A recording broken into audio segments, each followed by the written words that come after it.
Signature bridge ફરી એકવાર ધરાશાયી થયો હોવાની ઘટના બની છે।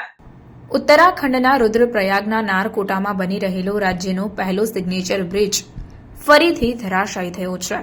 આપને જણાવી દઉં કે ગુરુવારે આ નિર્માણાધીન બ્રિજનો એક ભાગ સંપૂર્ણપણે ધરાશાયી થયો હતો। જો કે સદનસીબે આ દુર્ઘટનામાં કોઈને ઈજા થયા હોવાના સમાચાર પ્રાપ્ત થયા નથી। આ પહેલા પણ તારીખ 20 જુલાઈ 2022ના રોજ સિગ્નેચર બ્રિજ ધરાશાયી થયો હતો। આ દુર્ઘટનામાં 2 લોકોના મોત નીપજ્યા હતા। ચારધામ યાત્રાની માટે આ પુલ ખૂબ જ મહત્વપૂર્ણ માનવામાં આવતો હતો।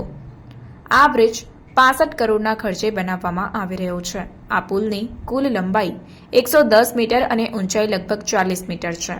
એવું કહેવામાં આવી રહ્યું છે કે આ પુલના જે ભાગમાં દુર્ઘટના થઈ હતી ત્યાં થોડા સમય પહેલા જ તેનું એલાઇનમેન્ટ બદલવામાં આવ્યું હતું।